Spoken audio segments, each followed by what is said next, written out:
Bonjour les potes, c'est Manita Solares. Bien, dans ce tutoriel d'aujourd'hui, nous allons apprendre en invite de commande. Il faut avoir au préalable installé MySQL. Je tape Windows R, CMD.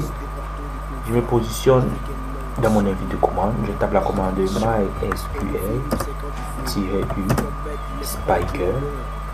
Spiker parce que c'est le nom que j'ai donné pour l'utilisateur. Un utilisateur est défini par j'ai défini un utilisateur dans MySQL qui s'appelle Spiker. Et bien, -b, mot de passe, Spiker. Ah.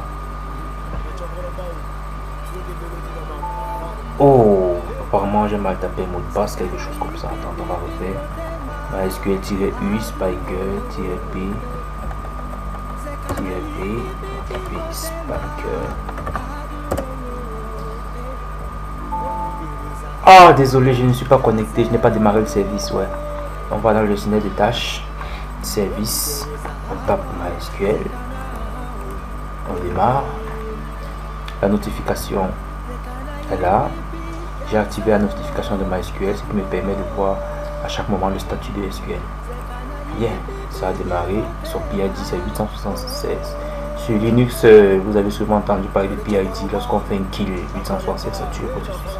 Bien, nous tapons notre commande. Nous tapons Spiker. Et là, je suis connecté. C'est parfait. Je suis dans, on peut dire, la session de cet utilisateur. Je peux désormais voir les tables dont j'ai à disposition. Show les databases. Nous allons avoir les databases. Excusez-moi. Database. Je dispose des informations schéma et élevage. Pour utiliser une base de données, je tape use élevage. Database change. Et maintenant, pour voir les tables de ma base de données, je tape tout simplement show tables. J'ai la table animal, livre, test tuto. Et maintenant, si je veux par exemple voir la description d'une de mes tables, c'est-à-dire quelles sont ses caractéristiques, quels sont ses champs, quelles sont les valeurs que peut prendre ces champs, il me suffit de taper juste simplement describe table, donc de la table en l'occurrence.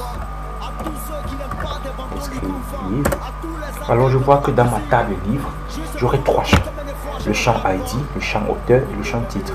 Le champ ID lui est le titre unsigned, c'est-à-dire qu'il ne prend que des valeurs positives. Il ne peut pas être nul, c'est une clé primaire, ça parle par défaut. Nul, auto-increment. Très bien. C'est-à-dire qu'il s'auto-incrémentera automatiquement lorsque j'ajouterai des valeurs dans ma table.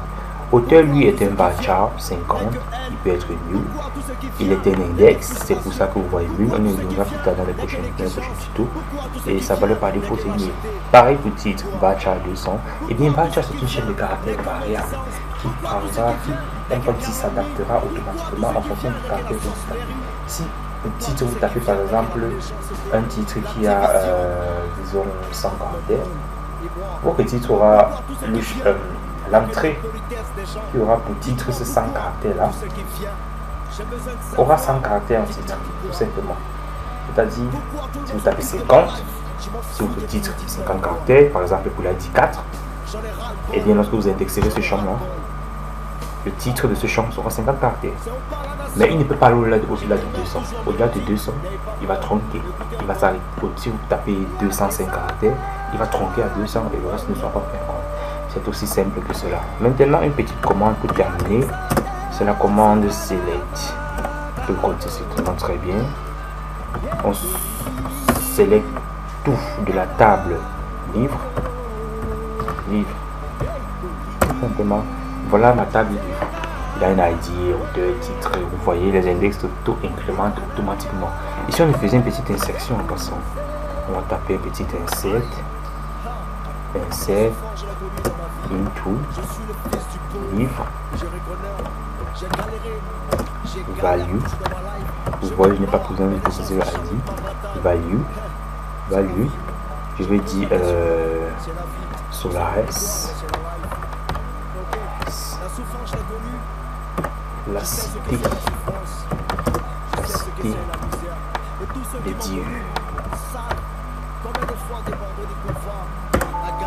on veut dire column doesn't match value count as zero. It said into leave value. Bon, ce que je vais faire, c'est 17.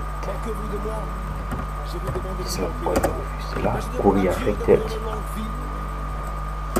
Et là, vous avez ID 17 sur la reste et des notre image que c'est simple, vous tapez exit. Vous revenez à la ligne de commande normale, vous tapez encore exit et vous sortez.